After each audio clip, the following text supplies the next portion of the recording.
everyone, welcome back to Professor Mandy Wiemer's classroom. Today we are discussing common side effects, a must-see show. I can't preach that enough. Common Side Effects was released in 2024, created by Joseph Bennett and Steve Haley, released through Adult Swim. I personally watched it on HBO Max, if that's your jam. It is so well done. I found myself watching the theme song every time, even though I usually skip those after the first watch. But the animation was so beautiful, I couldn't skip it. The animation is actually very unique, which is great to see when a lot of animated shows today look the same to promote it to their audience easier. There are pros and cons to doing that. Having a unique art style can draw people in, but it can also make those apprehensive to watch it because they're used to watching the same thing. Also, because companies might not want to promote it as much, unsure if the project will succeed because it's so different. Companies tend to like the same stylistic choice, so they know it will succeed. Companies also might not want to promote this show specifically, not only due to its unique animation style, but its overt anti-big pharma message, which makes America billionaires richer each day. No matter the reason, the show isn't promoted very well, yet it's a fantastic work of art that deserves to be seen. The story follows a mycologist, otherwise known as an expert in the study of mushrooms. The mycologist's name is Marshall Cuso. He has found a rare mushroom in his studies that can hear about anything, and he will do anything to protect it and get it out to the public. During his pursuits, he runs into his old high school lab partner, Francis Applewhite, who wants to help him. Meanwhile, all of the government and Big Pharma is after him. Before we get into why this show is a masterpiece, I want to warn you there will be spoilers, so if you want to avoid those, I highly recommend you watch the show first and come back to this video. To truly demonstrate how this show encapsulates what is happening in today in the medical industry and pharmaceutical companies, I must give examples from the show, so I thought I would do a breakdown for each episode and give real-life examples because it draws parallels to our world in each episode, and it's so interesting. Episode 1, Pilot. The very first episode opens with a conference at a pharmaceutical company, listing an insane amount of side effects for a single drug, and the most preferable one is diarrhea. Isn't that a treat? Already we are hitting the drug companies hard, and it is literally the boss just saying it, and he sees nothing wrong with what he has just said because, dude, it's just normal for medication to have that many side effects. It sucks. If you thought the list of side effects he said was over-exaggerated for comic effect, you would be wrong. He actually has listed less side effects than real life. There are women on TikTok who joke they could use their warning sheet that comes with their birth control as a blanket, which isn't really a joke because it's true. Have you seen the length of the warning list? So yeah, unfortunately, they under-exaggerated the amount of side effects. Our main character is there to question him about the plant life they are destroying with their factories, but is quickly escorted out of the building. This is actually a pretty common issue. It even has a name, pharmaceutical pollution. And it is rising due to aging population, increased life expectancy, economic growth, and worsening by existing conditions by climate change. I know some of y'all don't believe in climate change. Shout out to my father. But this is from a legitimate scientific article by Jillian Parker and Fiona A. Miller on the National Library of Medicine. It is a frequent issue that pharmaceuticals are released into the environment due to manufacturing accidents or improper disposal. Though it's not the biggest issue, it is the over-medication of Americans and the 30 to 90% of excreted active substances that flow through our wastewater, which is not removed at wastewater treatment facilities. This problem is also made worse by the constant flow of medication ads, making people ask for medication which is also shown in this show where they have millions of ads throughout the show in the background.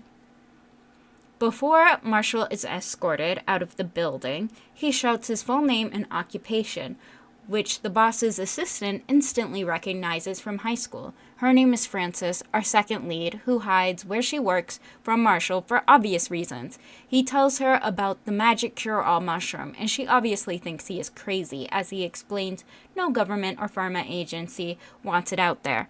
The mushroom itself may be far-fetched, but this wouldn't be the first time the government has went after someone who could help the world solely because they would lose money in the process. A specific quote I like that Marshall says is, "No one is listening because they don't want to hear it. Frances, look around. Does this look healthy to you? People are so lost and confused and upset. We spend more money than ever on healthcare, and everyone is still sick. The whole system is sick. This is too powerful. It would put everyone who profits off selling drugs and keeping us sick out of business." All of what he said is true. The whole system is twisted. It is not about keeping us healthy, it is about making money. That's why the US is the only high-income country that does not guarantee health coverage. In other high-income countries, they have never heard of such a thing called medical debt.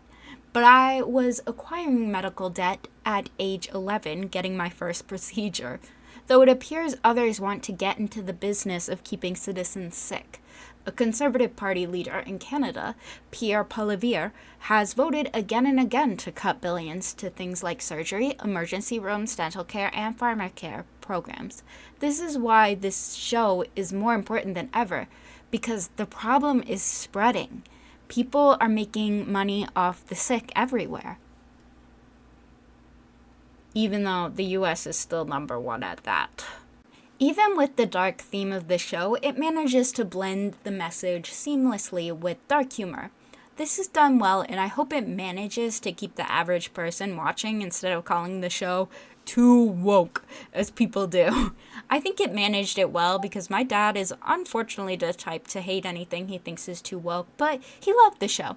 I think that in itself proves how good the show is. The show is inherently political because healthcare is political for some reason, but it manages to cross the bridge of both parties. Episode 2, Lakeshore Limited. We open on a witness being interviewed about Marshall. In the room is Cecily, head of the National Security Agency, also known as the NSA. Another individual is there, Jonas Backstein. He is an executive at the same pharmaceutical company Frances works at, and he is insanely powerful. Powerful enough to get Cecily to be appointed head of the NSA. Again, not out of the ordinary compared to real life. Have you seen all the government officials supported by AIPAC? It doesn't even matter which party they are on. AIPAC will sponsor them just to have more sway with the US government. And that's done by a lot of companies. Disney World even does it with governors in Florida. We see an example of this in the show as Jonas controls her to put more people on the case of the mushroom. He even gets his own people, aka mercenaries, which are frequently ex-military. We can clearly tell he is the antagonist, but what makes it scary is he is not a supervillain with magical powers. He is exactly like the businessmen in the real world today. The two DEA agents that were originally put on the case by the NSA are also confused. This doesn't seem like a typical case, and the budget is insane. Though they are used to not questioning, they are cogs in the big machine. The pharmaceutical company is losing money due to a lawsuit from unlisted side effects. They may all lose their jobs soon. Frances thinks she can save everyone's job and do a good thing by bringing the mushrooms there. She's a bit naive, but she is thinking about others. However, she is hiding her job from Marshall, so she does in fact know it is wrong. That is exactly what I like about her character, though. She's so real compared to a person in real life with flaws. This, of course, gets her into trouble, nearly getting her burned alive going to Marshall's house without telling him, and some of Marshall's connections are burning evidence for him without knowing she's there. Also, his connections also accidentally burn the house on fire, but that's besides the point. Not that Marshall could currently reach out to Frances anyway to warn her, because he just nearly died due to a mercenary. He was only alive due to the mushrooms. At the end of the episode, we have a scene with the all-powerful Jonas again, also referred to as Jonas the Wolf by Frances and many others. He is making plans to destroy each and every single mushroom, and has the witness in his car as he monologues. He then asks the witness if he has tried to sell the mushroom. The witness admits talking about it with someone and exploring his options. The witness is instantly shot and thrown out of the car.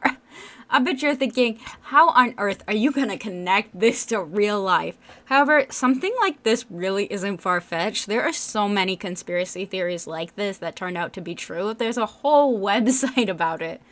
And it is even more prevalent now with the Epstein list and how many powerful people keep trying to push that under the rug. To this day, people still say Jeffrey Epstein did not kill himself.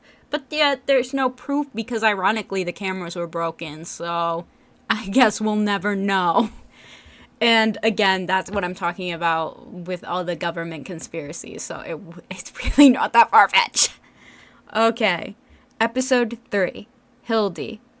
Marshall is on the run, a bug planted on him without him even knowing. Then our other protagonist is having a panic attack about the fire she had just witnessed, so she goes to visit her mom. Here we learn a bit more about Frances. Her mother has dementia and it is getting worse. She needs a more equipped facility, but insurance won't cover it. We've already discussed this, but this is such a common issue in America due to the healthcare system. A majority of our homeless population is disabled. Frances assures she will get the money. Us, the viewer, know she is thinking the mushroom will solve all her problems. The desk lady, of course, looks at her doubtful. When Frances gets to her mother's inpatient room, she finds an envelope with mushrooms from Marshall. She quickly feeds them to her mother, but they didn't work, so she leaves disappointed. Marshall finally has access to a payphone at a bus stop. Even in the middle of nowhere, ads for the pharmaceutical company can be seen in the background, just like how it is in the real world. It's something you may not notice on your first watch, but it really does show the pharmaceutical companies are everywhere and really builds the setting. Marshall calls Frances and she yells at him for her crazy 2 days. The false hope he gave her, the fire, the note from the DEA, all of it. Marshall is something us in the Dungeons and Dragons scene would call chaotic good. He does good without thinking about the consequences. I feel like these people are rare to see in real life, but they do exist. And I think that makes him such a good, complex character. I say this because he gives the mushroom to a complete stranger he happened by who was in a car crash. Marshall's personality meshes perfectly with Frances's because she thinks too much about her actions and is too busy with her life problems to question the system that causes all those problems, like the problems she is having with keeping her mother in a home, which makes for a very interesting story due to the contrast between those two characters. Another character is added during this episode, a professor Marshall had worked with in the past, hence the name of this episode being called Hildy. A professor who is a little too obsessed with the mushroom and willing to do anything to help Marshall grow it. It is hard to find a connection for her in real life. She kind of fits the trope of artists addicted to their craft and willing to do anything. However, she does go a little past this by shooting herself to test the mushroom qualities and force Marshall to give it to her. So, yeah. The NSA brings in a mycologist to study all the mushrooms Marshall had in his home. She instantly discovers one is odd, and she even stood up her date with one of the agents to research. We discover she has a sick kid as well in this scene. Episode 4, Dump Site. This episode opens on several news stations interviewing the car crash guy, describing Marshall as angel or God. Now, there are sketches of him everywhere. Back to what I said about him earlier, he really didn't think about the consequences of his actions, just the good he could do. Marshall buys land near a waste site to attempt to grow the mushrooms. He came to this conclusion from his past professor, that they would grow there. This said past professor is currently trying to find him with another group of mycologists searching for similar land to find Marshall. When we are back to Frances, she's in Switzerland for work. Then she receives a phone call from the nursing home. She assumes it's about insurance because that's pretty much the only reason doctors call, especially at weird hours. That is until they tell her that her mom is lucid and she is rushing to get back to her. The mushroom worked. When she gets on a plane, we see even more for the pharmaceutical company. They truly are everywhere. When she returns to the nursing home to find her mom well, she finds a postcard that was given to her mother by Marshall. She regains hope and sets off to help Marshall grow the mushrooms.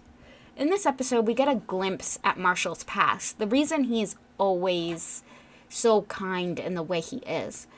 In high school, his dad was absent, working, leaving money for dinner. His mother sick. You could tell it had been a while since she left bed, with the stacks of coffee mugs and medication by her bed. The show doesn't go that deep into it, but it is a very typical family who has a sick loved one. One person overworking to pay bills, the sick person at home overmedicated, and sometimes a caretaker. In this case, Marshall was the caretaker, but his escape was school. He met Frances, which is why he cares so deeply for her. She was a part of his escape in high school. Of course, the episode ends with a bang, because we can't have one without a cliffhanger, when one of the men hired to kill Marshall blows up in the woods due to Marshall's redneck neighbors who have booby-trapped the woods. I would like to say this is not accurate, but unfortunately I grew up in redneck country where things like that really happen. I knew someone who lit a match off a propane tank and blew it up. And without fail, every 4th of July, there is a firework incident. So it is safe to say, rednecks really are like that. Episode 5, Star to Light. This episode opens the country neighbors interrogating Marshall over who that guy was that just blew up. Frances tries to defend him by explaining what the mushroom does, and once the neighbors hear it can hear anything, they want to test it on their son, who was very sick from the waste site. There's no hospitals for 60 miles, and he has no insurance. Stuff like this is unfortunately really common in real life, and the show does a very good job at pointing out each part of the system that is broken. It sounds quite similar to where I grew up. Maine actually has one of the highest rates of asthma due to the mills and outdated heating systems. About 1 in 9 Mainers have asthma. That isn't the biggest issue, though. It is what the show points out, that the closest hospital is 60 miles away. The problem is getting worse with the big beautiful bill that Trump just passed, cutting funding to rural hospitals when Maine is almost entirely rural, so hospitals are closing at unprecedented rates here. And you're screwed if you need a specialist. You have to wait more than a year or go to another state, and some people just can't afford that. So if you thought this part of the show was over-exaggerated and who wouldn't take their kid to a hospital, you would be wrong. They under-exaggerate it because it's more than 60 miles a lot of places. My mom drives me 4 hours to see a specialist. So it really is like that, and I think they did a really good job at pointing it out here. There's so many small details that point out each flaw in the system. Marshall gives the kid the mushroom, and he instantly got better. Now the neighbors are willing to work with him. The DAA infiltrates the neighbor's house by offering free cable and putting satellite on their roof. Again, spying on civilians, quite normal in the USA and a lot of countries as well. We're not special there. Frances is keeping her boss Rick updated on the mushroom with videos and is still hiding it from Marshall. All her boss cares about is his job and earning reports, not others' health. Rick truly believes his life is the worst because he might lose his job. Millions of people think like that, even though we see sick people without insurance in the show prove otherwise. Rick is way above the others in wealth. It's not his biggest problem.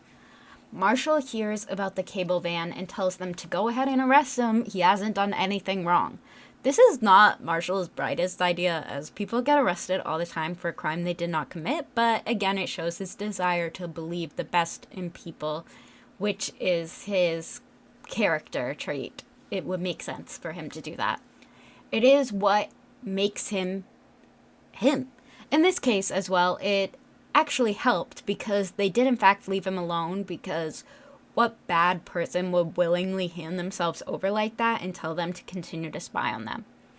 Rick shows the video that Francis sent him to the boss to save his job. The thing is, the boss is the head of the company, Jonas Backstein, who already knows about it and wants to destroy it because they will lose money if no one needs a drug again.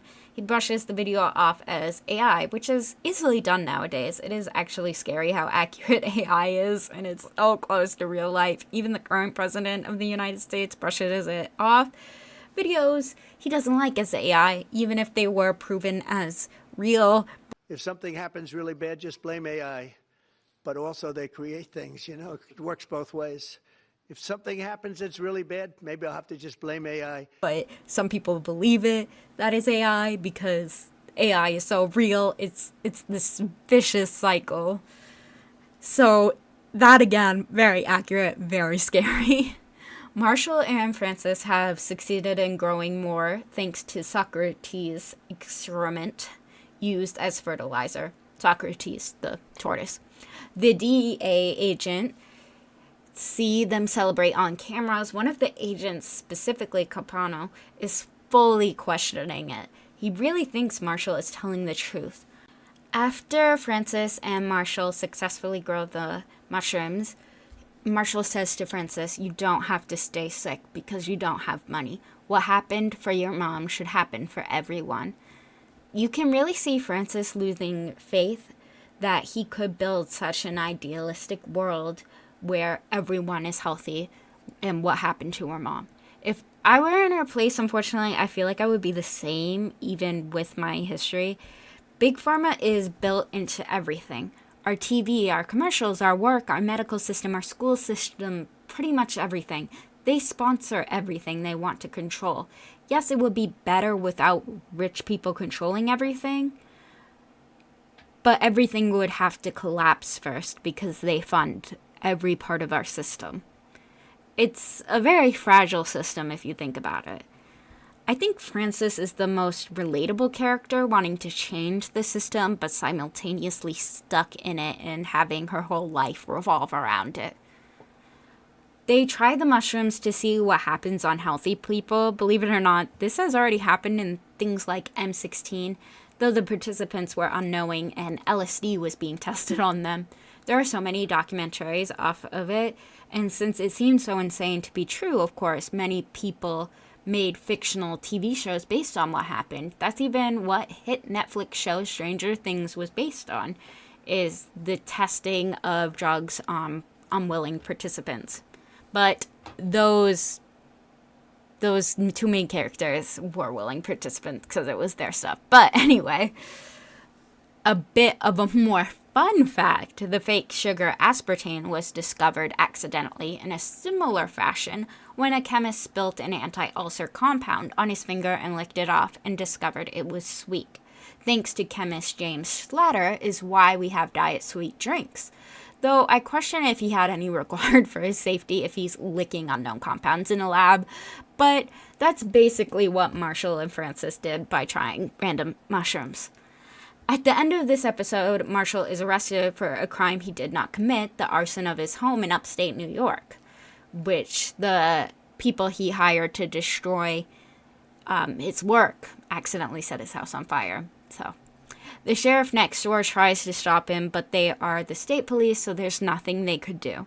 Francis kisses him goodbye, so Marshall is sent away smiling in the police car. Again, we see his naivete when he is in such a bad situation. But he's happy because Francis kissed him. He's so well written because he's so consistent in his character type. Episode 6, The System. The episode opens differently as a man purposely tries to get himself arrested. The DEA is told to drop the case as Marshall is now arrested. They are so confused. The guy was enemy number one day. Now nobody wants to do anything with him. Not even search his place for mushrooms. The whole thing is fishy to them. The partners have excellent chemistry, but you can start to see a rift between them. Harrington, who thinks this is just a job and they should drop it and go back to work, and Capano, who knows this isn't right. Their boss is kicking them off the case, says it's bigger than us, Washington's interesting, which just causes more questions. Washington splits them up so they can't talk about those questions anymore. Marshall's naivete that I praise so much is ill-suited for prison, as he instantly waves and smiles at inmates who glare at him. His cellmate warns him to not even look at other people. He is quick to figure out the prison system is also a mess, just like the healthcare system. If you are a drug addict on the outside, you are not getting help on the inside. Marshall's roommate is currently going through withdrawal, and withdrawal can literally kill you. You also don't have to be a drug addict to go through withdrawal. Alcohol can cause it, and if you miss a dose of prescribed medication like antidepressants or nerve pain drugs, you can go through withdrawals. Marshall was able to make herbal medicine with plants he had found during yard time that day, which is lucky because without that guy would have died. Stuff like that happens all the time in prison, and the thing is, not everyone is inherently bad who goes to prison. People who shoplift formula for children have gone to prison, and if they have an emergency at night, they are not getting up to help those specific people. They think they're all the same. Even those we see as bad people, like drug dealers, didn't start out that way. They got no chance at rehabilitation after prison because it will always be on their record. Not saying what they did is right, but it makes rehabilitation that much harder and getting a job, and Marshall is quickly seeing that. Due to Marshall's medicinal skills, he is now being protected by the most powerful prisoner. Though he's still in a hard position, he's not allowed bail, even though the law says nonviolent crimes are allowed to have bail. His lawyer says someone wants him here. He's not getting out. Even though his lawyer did absolutely nothing, the lawyer still bills him and is gonna send him a bill. Which is, that's life. Play That's Life by Frank Sinatra. It's by Frank Sinatra, right? I don't know. Anyway, Frances is trying to convince herself Big Pharma is good, which in some ways it is. They even discuss it in the show, how many drugs have saved how many people. I mean, I also wouldn't be alive without Big Pharma. They invented the most expensive drug, Xolair, for asthma, but it was approved for allergies, and I was a test subject for it.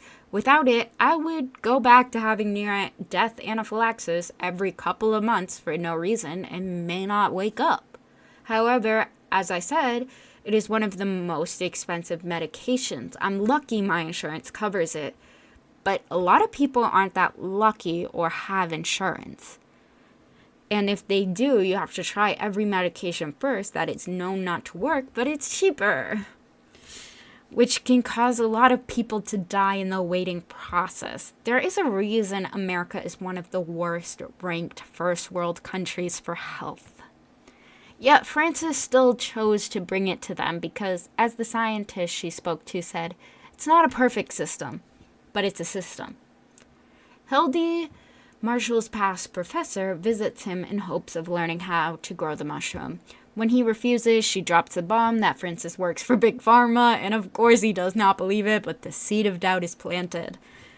This is all while Frances currently is selling out, handing over the mushrooms, and demanding to never worry about money again. I think she's lost herself a bit here, but who doesn't want to not worry about money when it controls every aspect of her life? Marshall finds a phone in the prison through his new connections to call the pharmaceutical company to find out she does in fact work there. Of course, the show can't end without a cliffhanger, as I said before, so the assassin hired by Jonas the Wolf makes an attempt on Marshall's life. Side note, away from all the deep meanings of the show, the score is so good. It really captures the emotions you are feeling while watching the scene. Like, the fight scenes with the score. Oh, so good. Anyway, episode 7, Blowfish. The people who want to own Marshall for his knowledge in prison, because we can't have our protagonist die, save him. Though when I first watched it, I was genuinely unsure because Hildy could be the scientist to take his place, even though she is crazy, and Francis is working on replicating the mushroom with the scientist, so they could continue on the work. However, I was super relieved Marshall was okay because he's my favorite because he's just so good. It's really impressive when a show can pull off a good cliffhanger and make you think the protagonist really died for a second, because a lot of the time you're like, the protagonist can't die, but here I was really questioning it. Frances had a surprise visit from Cecily from the NSA, and I almost think she sees herself in Frances. She points out how she was just Rick's assistant and now she's head of marketing with her own office. She is well aware of the mushrooms, but instead tells her how she was Jonas's assistant and now she is head of the NSA. It makes you wonder what she did to get to that position. Jonas even said previously he placed her there because he thought she would be useful. And I think that's why Cecily sees herself in Frances, because she made her way up to head of marketing for playing dirty and getting this mushroom from Marshall. It reminds me of when a president will fire everyone from the previous administration and put unqualified rich people in. Elon Musk being put in for Doge for some reason. Anyway, when Cecily does bring up the mushroom, she talks about being on the same team. She seems pleased Marshall doesn't know about this. However, this makes Frances freak out, and it doesn't help when Cecily says they can work together, or she can take it up with Jonas. Frances kicks her out and then instantly froze up. And I get that as an anxious person who froze up. She goes to Rick, explains everything, and it is a perfect example of how rich people think they are above everything. He thinks he will be congratulated by the head of the company. He even says the government is such a little bitch. He tells Frances not to worry. Helicopter people are with them now. And when you're with the helicopter people, you don't need to worry about the down there people problems. It's almost as if he thinks he is an entirely different species due to his wealth. However, he isn't entirely wrong for thinking that way. People who make an average salary are far more closer to being homeless than they are to the wealthy millionaires and billionaires. No one man or woman should own that much money while people struggle to get health care and education. In this same episode, Frances finds out her mother has died, even though she had just gotten better. She doesn't question it as a side effect because her mother had fallen out of a tree. However, as the viewer, we see her be unusually giddy and childlike as she eventually fell out of a tree. Again, we are seeing Marshall's naivete by not testing the mushrooms on people first or animals. Almost nothing comes without a side effect. As the show goes on, we see more and more side effects on different people, and I truly believe that's why the show is called Silent Side Effects. Not just because we see the drug commercials with hundreds of side effects throughout the show, it's because of the mushroom. Now that Frances is in with Big Pharma crowd, she finds herself being offered off-market drugs like it's nothing, drugs that people spend their whole life savings on. Yet she's being offered them for being sad at a funeral for free. She even takes them without questioning. She goes shopping with her new Big Pharma friend. Her friend is Kiki, and she sees a tiny wallet that almost looks like it's for a doll. And yes, they do sell those at designer stores like Gucci and Coach that cost even more. Frances is shocked that it is $800. Kiki points out that that is less than a day's work, and it's like scrolling Instagram for 3 hours at work. At this point, you think Frances is actually realizing how corrupt everything is. She was just an assistant the other day, struggling to afford to keep her mom in an old folks' home, even though she has worked at one of the biggest pharmaceutical companies. Now $800 is pocket change for a tiny purse. All that from just selling medicine. However, Kiki assures her that she struggled to get here. She deserves it. However, everyone is struggling at their jobs, if not harder. They aren't sitting at a desk selling medicine, scrolling Instagram. They are teaching to a class of kids that should only have 15 students, but now has 25. They are doctors who listen to their patients cry because they need medication they prescribed, but the doctor can't change the system or make the meds cheaper. They are the paramedics listening to a person begging them to not put them in this ambulance because they cannot afford it. Yet Francis is comforted by the words, "You deserve it," and buys the tiny wallet. Back to the prison Marshall is confined in. He is diligently working on a treatment for another prisoner's wounds because it's the only way he will be protected and not killed by the people that Jonas is sending. He is approached by another mushroom expert that was previously on the DEA case. She has been searching for him. Her son could not breathe on his own just the other day and now is running and playing. She wants to grow more for others, so she is here to ask Marshall for help. He is getting smarter, losing his naivete due to the insane circumstances. His character growth is very well done because he didn't change all of a sudden. He remained naive in prison until he found out the person he trusted most, Francis, betrayed him. Not when he was literally getting assassins sent after him. This time he is getting something out of it before he reveals the information. He is getting out of prison for this information. Now we have Capano completely questioning his life after this case.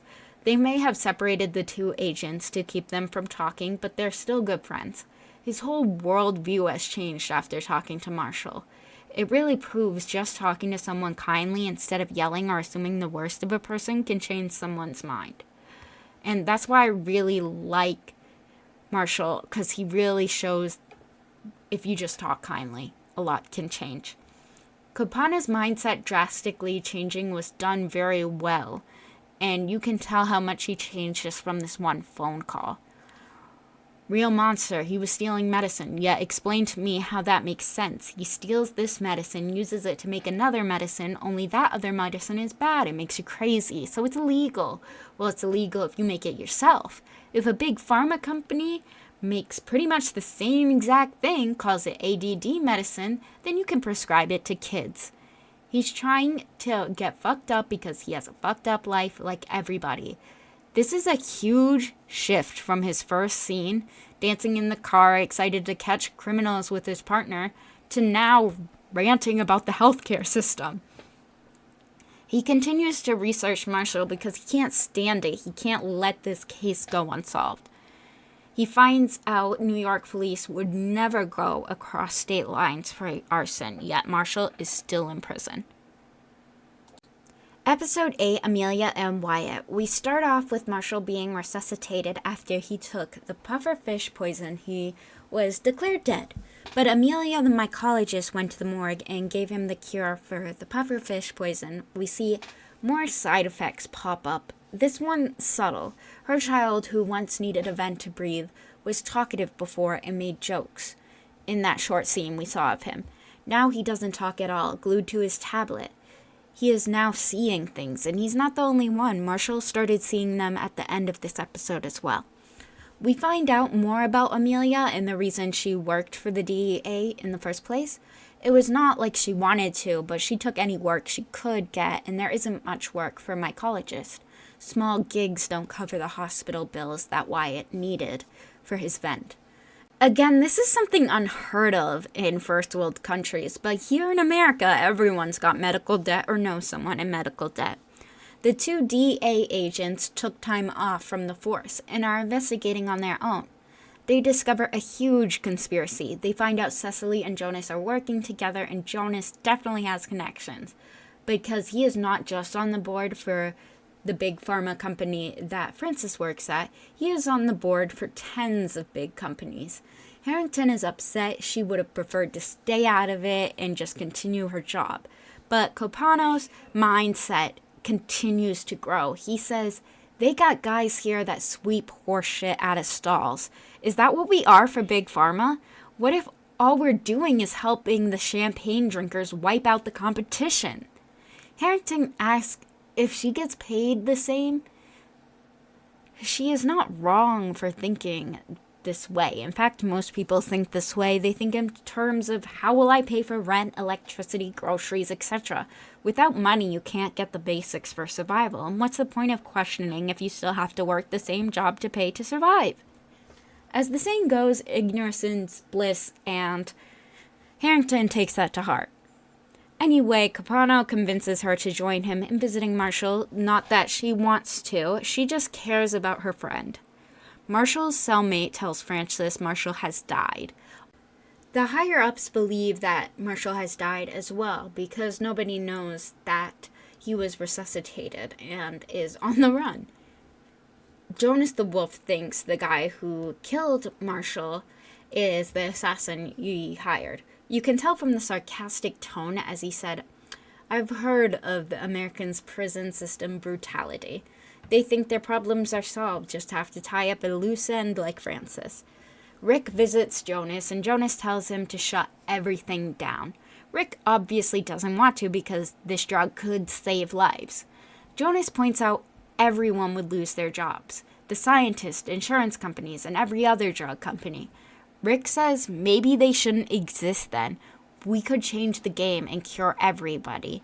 It truly does sound beautiful as someone who is in and out of clinical trials, but it also sounds very unrealistic. Jonas replies, "Richard, you're a medicine salesman. Cure everyone and you're out of business. Why would anyone work? Here in America, you have to work for your health care. It's a good system. It's dynamic." He is wrong that no one will work. As I've stated before, every other first world country has universal health care. Those with universal health care are doing just fine in employment rankings. Rick points this out by saying, "Not that many people are a fan of our system." Jonas is quick to defend it. The system that has treated you so well will crumble. He was so good at being manipulative that I almost fell for it here. He said, "With a cure for almost all injuries, even death, each war would be to the death. Wars will be unimaginably ferocious. We'd be killed on a massive scale, everything black and white, no in between, none of the shades that bring life its meaning." Which I was like, well, that's actually kind of true, because if you cure death, that would be bad. However, isn't every war already a fight to the death? I mean, we see wars everywhere, and death everywhere. I feel like it really wouldn't change that much. But for a good moment, I was really thinking, Jonas, you might have a point here. Jonas continues, "You want to try to cheat life, play God." I really genuinely considered this line of thinking because he's right that there is balance. You drink, you get a hangover, as he said. However, the balance he speaks of is only for the wealthy like him. There's no balance in getting sick and having to work even harder so you can afford to see a doctor. There's no balance in medical debt. You just continue to lose everything you own in order to maintain your health. Whereas those like Jonas have access to all the health care in the world without making a dent in their money, their bank account. Jonas, of course, uses his money to solve his problems like always and tries to pay Rick off. Marshall and Frances reunite as he breaks into her house to get his tortoise Socrates. We see their mindsets really crash into each other. Marshall thinks of Frances as just another suit, whereas Frances has fooled herself into thinking she can fix the system by becoming one of them.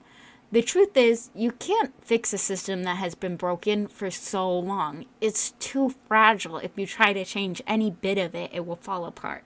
It has to be rebuilt entirely. Next day, Rick disappears, leaving Frances lost without a plan. As she exits the building at night with all her belongings, Rick drives up to her. He saved one last mushroom. He still believes in the plan, despite Jonas's manipulation. Harrington and Capano continue to poke around the case, even though they are supposed to be on vacation. They go to see Marshall's body because they got the news he was dead. Only they don't find his body for obvious reasons, because he's not dead. They do, on the other hand, find their mushroom expert, Amelia, was involved. Capano is getting more and more interested, while Harrington is regretting all that is coming, worried about her job and her livelihood. Episode 9, Cliff's Edge. We open with Marshall back where he got the mushrooms to grow with Francis, except this time it's his old professor who waits there for him. The professor he refused to tell how to grow the mushrooms. She had completely taken over with greenhouses and bright lights. Yet she acts pleased to see him even though she took over his whole thing. He was shocked to find out Amelia was working with Hildy the whole time. You can tell it is really taking a toll on him. The animation is so unique, partially to do with all the line work and detailed expressions. A lot of studios try to make the character design simple so it's easy to replicate over and over again. They did not do that here, which leads to very over-exaggerated features and emotions so you can really understand the character feelings, which I appreciate a lot because you could really tell Marshall was feeling indecisive about everything and a little mad and betrayed because everybody's betraying him right now.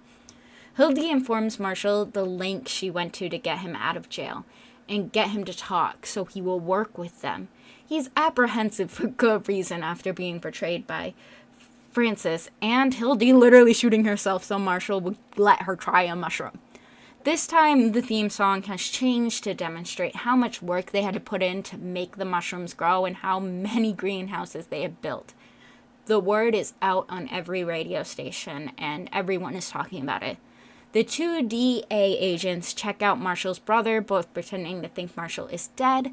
They start to manipulate him by saying they're going to call Fish and Wildlife Services, and he instantly spills all he knows.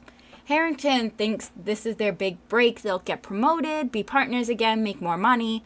A lot of people in the fandom hate her for this and think she's being a snitch. But the thing is, the show is really trying to demonstrate what would go on in real life problems with our entire system. This is exactly what is happening with Harrington. It is showcasing how most people only look out for themselves. And those people aren't evil, they're just worried about living. They just know how hard it is to survive in this world right now and take care of oneself to stay alive. To Harrington, this is just a job, and jobs are how you stay alive.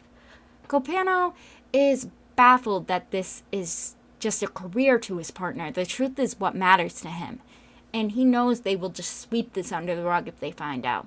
Copano is one of my favorite characters because his character growth is huge and done so well, going from being a cog in the machine to a truth seeker.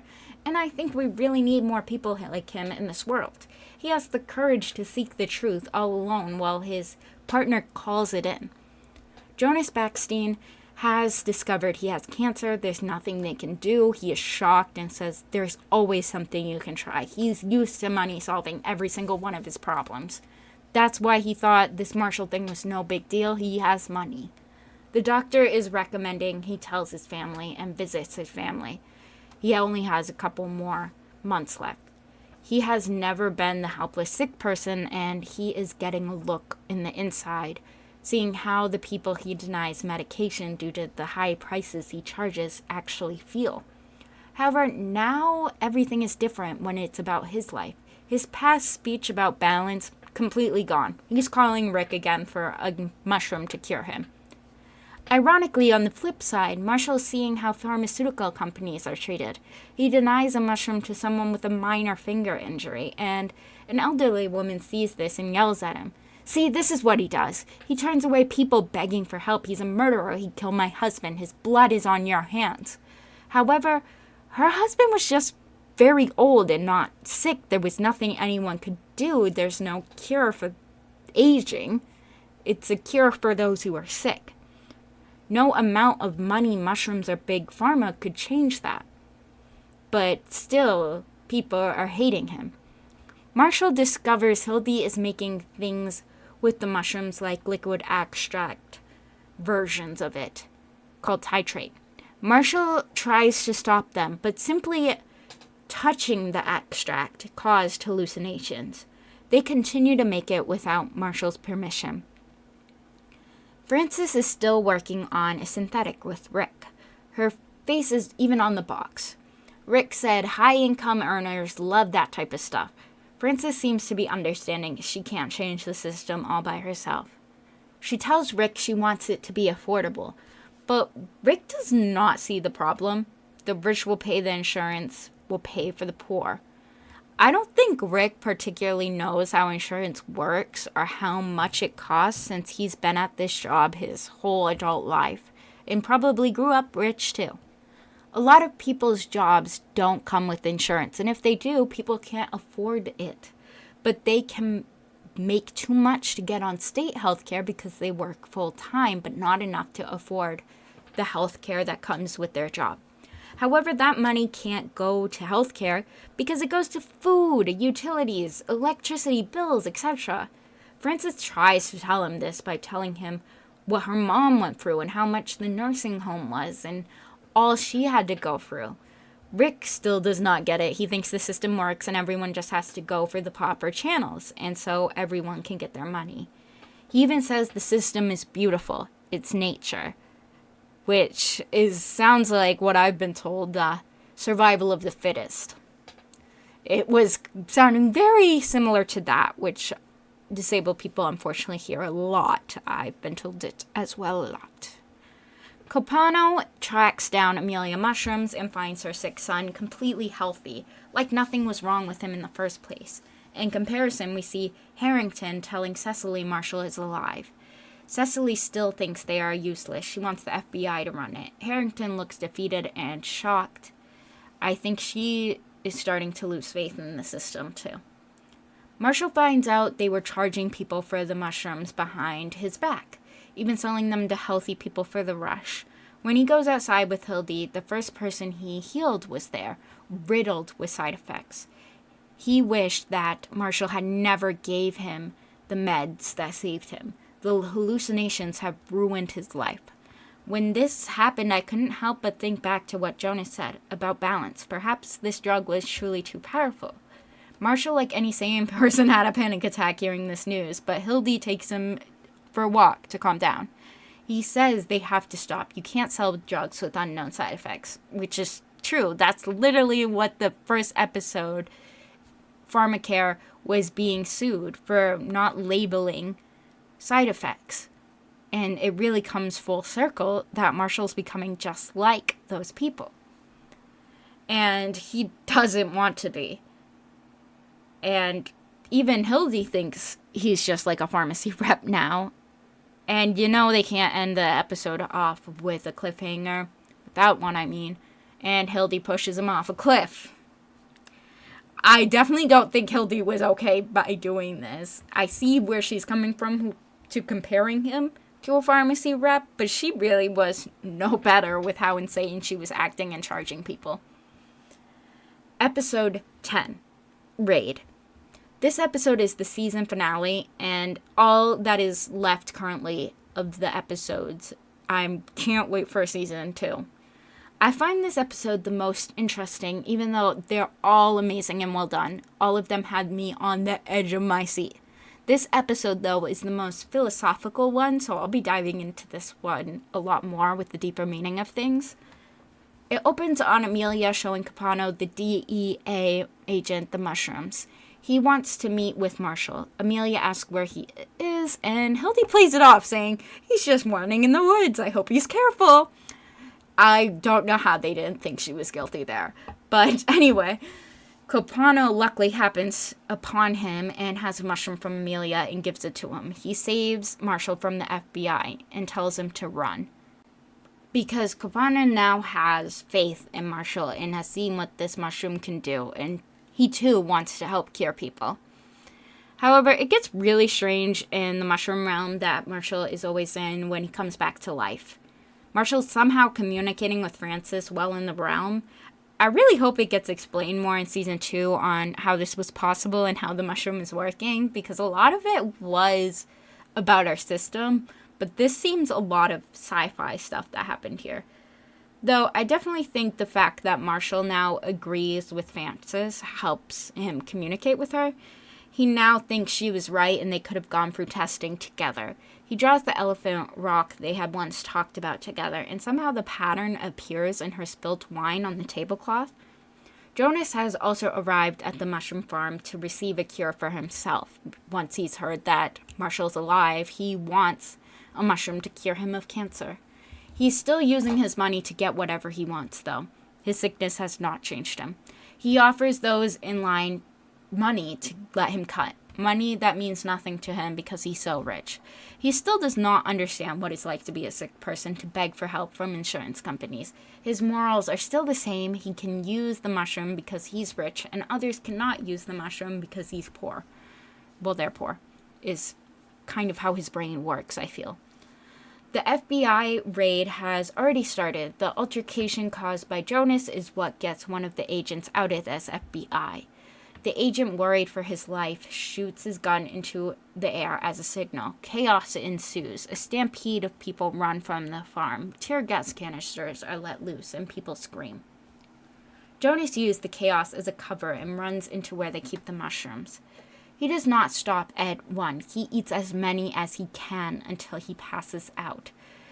It really represents how wealthy he is, because he just takes as many mushrooms as he can, sort of like how he makes as much money as possible and doesn't share with others. His hallucinations are very unlike Marshall's peaceful ones. What Jonas sees is a haunting nightmare. He sees himself still ridden with cancer crawling on the floor, hooked to IVs. The sick version of himself vomits out another sick version of himself, with pills spilling out as well. The pills he sold to people, and all the pills he's easily bought in for himself, with the money he's made off of people who are sick and suffering. Then he vomits again, another version of himself, but he is becoming unrecognizable with each time he regurgitates himself. The creature that the other people who take the mushrooms are watching and fear, the mushroom doesn't work for him. It literally rejects him, probably due to all the lives he's took. Those caused by keeping his medication prices so high.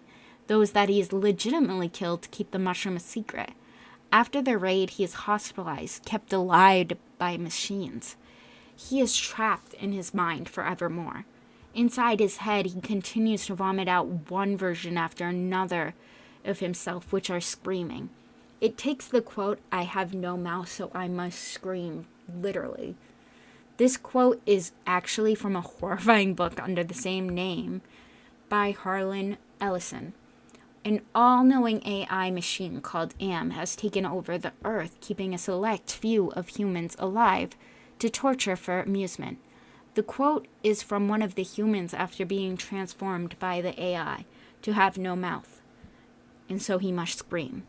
In Jonas's life, he was like Am, a malevolent, all-knowing AI who tortures humans, but he doesn't do it for amusement, he does it for money. Now that he's permanently stuck in his brain, the mushrooms, or the mushroom being things, are like the AI Am, turning Jonas into a man with no mouth, but he must scream. It's almost full circle for him, the way he was torturing other people by keeping the medicine and money away from him. And now he's stuck in that same helpless feeling. Well, all of this unfolds inside his brain. The raid is ongoing and lives are lost. Some are arrested, some are now #1 targets for the FBI. We see character growth from Capano's partner Harrington. After the failed raid, they made the mushrooms entirely illegal. They can put you in jail. Yet she risked her career, the one thing she's cared about consistently this entire show, for her best friend so that he can live. Frances leaves the project she's working on with Rick and drives to find Marshall. She's completely done with the project because it did not feel right. Now she is seeing things like Marshall as well. Rick continues to work on the project very angrily without her, now losing the face of the marketing of the drug.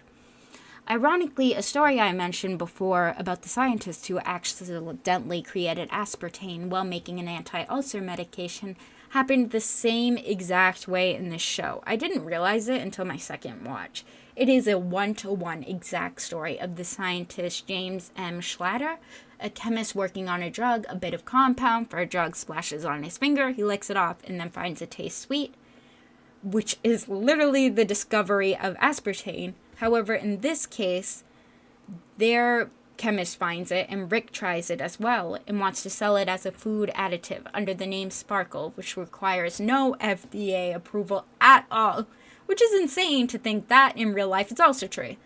Because how could we eat food that's not tested? But here we are. This is exactly what happened with aspartame, but in this case, it's so much more dangerous. Those who have eaten the mushrooms are having hallucinations. I can already see this going very poorly, especially what I expect to go poorly is that Marshall's past professor dumped the titrate into the water supplies. So, also, those who drink the water in the country are probably also going to get those hallucinations, but the whole world is also from the new food additive that Rick has just created. I'm really looking forward to season 2. It can't come fast enough because there's so much that's gonna go wrong. But the show wraps up with Francis and Marshall reunited at Elephant Rock thanks to the mushrooms. They both agree the world is so fucked up and the world could use more healing. They're both determined to work together again, but that's where the show leaves off. And I can't wait for season 2 because I just know it's going to be even more crazier. And I highly recommend you watch this too. I hope you liked my summary plus deep dive into the meanings of things. I found specifically interesting that they took from real scientific things that happened, like the sparkle and the aspartame. But if you could tell me your favorite part in the comments or something that you noticed in the show, I'd love to hear it. If anything I didn't mention, I want to learn it, so please tell me in the comments. And if you made it this far, thank you so much for watching, because I know this was a long one. And most importantly, everyone, stay weird. Bye!